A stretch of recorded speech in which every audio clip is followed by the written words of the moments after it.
White chocolate raspberry cheesecake. These are the ingredients that you need. So let's get started. The first thing I'm going to do is get my crust ready.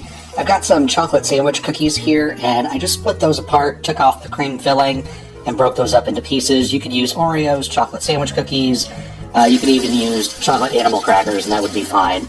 I'm going to put those into my food processor, put the lid on, and I'm going to pulse this until they are fine crumbs.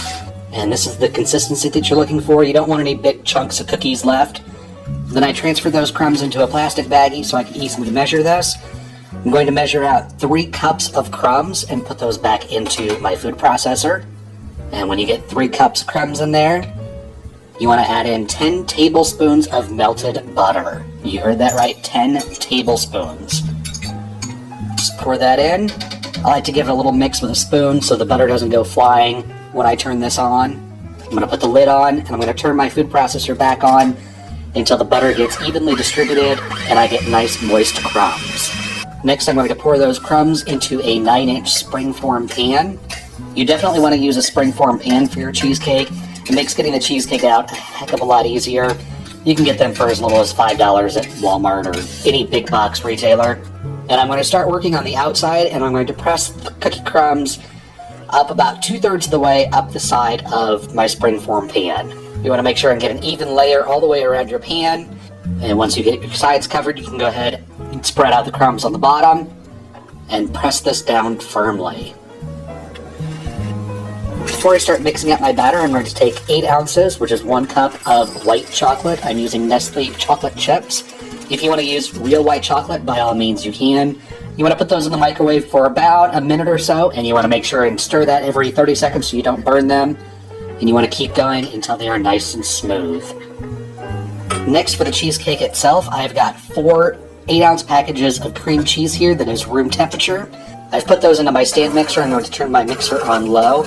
I'm going to beat the cream cheese for a good 2 to 3 minutes to make sure that it's nice and smooth.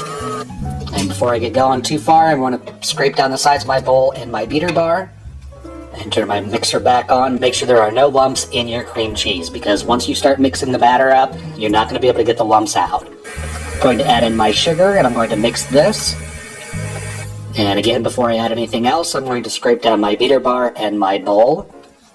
And this is very important. You want to make sure that every time you add something to your batter, you stop the mixer, scrape down your beater bar and your bowl.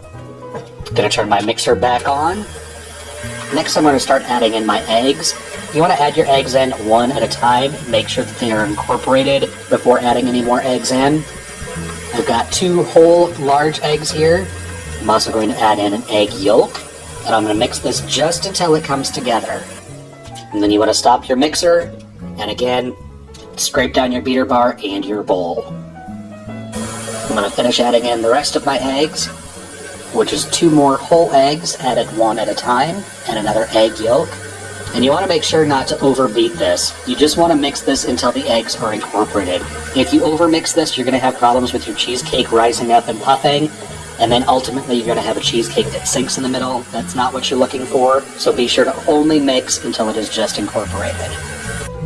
And then you want to stop your mixer, and again, scrape down your beater bar and your bowl. Next, I'm going to add in my flour. Just kind of helps with the consistency a little bit. And using a spatula, I'm just going to gently start mixing that in so the flour doesn't go flying when I turn my mixer on. Then I'm going to add in my vanilla extract. And finally, my melted white chocolate. Again, I'm going to turn my mixer on, and I'm just going to run this for about 20 seconds or so until that flour, vanilla, and white chocolate is incorporated into the cream cheese mixture. Again, scrape down my beater bar and the sides of the bowl, and I'm going to mix this one more time just for a few seconds, just to make sure that it's all incorporated. Then I'm going to pour out my batter into my prepared crust. Make sure and scrape all that goodness out of that bowl. And you can see how nice and silky smooth this batter is. And that comes from beating your cream cheese before adding any more ingredients at the very beginning. For the swirl, I'm going to be using this canned raspberry filling. Next time I make this, I will not use this. I'll go back to what I originally was using, and that is the raspberry filling that they use to fill the donuts in the bakeries. You can go to any bakery and ask them for a little container of the raspberry filling, and they will usually sell it to you for just a few dollars. That is mostly seedless. This canned stuff is mostly seeds. And I just put that in the microwave for about 30 seconds to warm it up a little bit. And I'm going to drop it by spoonfuls onto the top of my batter. And using a knife, going in an up and down motion, I'm going to swirl this into the batter. Now you don't want to go overboard with this because you don't want to mix the pie filling in with your cheesecake batter. You just want to get a swirled effect. And I was having a little bit of problems with this pie filling swirling in properly. The donut filling swirls in much better. Now I have tried making cheesecake in a water bath plenty of times, doubling up the foil and putting it around the bottom of the springform pan. It always leaks on me. So thank you to America's Test Kitchen for recommending this idea. They put their springform pans into a larger cake pan. I just happen to have a larger cake pan in my pantry. It is what I use for my Chicago stuffed pizza, and it fits perfectly, and this will prevent any water from getting into your cheesecake and ruining your crust. And I put the whole shebang into a large foil roaster.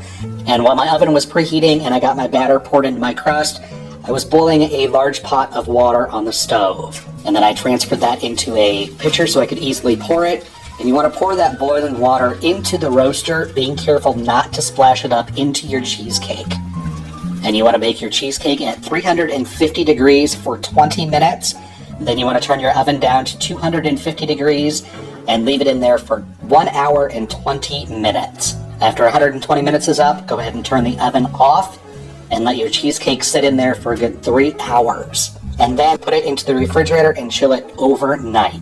And the next day you can pop off the ring around your springform pan. And baking cheesecake this way yields a perfect cheesecake every time. There are no cracks in the top. It does not sink in the middle. It's just a perfect cheesecake, just like you will find at any cheesecake shop. And slice your cheesecake into slices, and go ahead and serve it up. And there you have it, how to make white chocolate raspberry cheesecake. Hope you guys enjoy, and thanks so much for watching.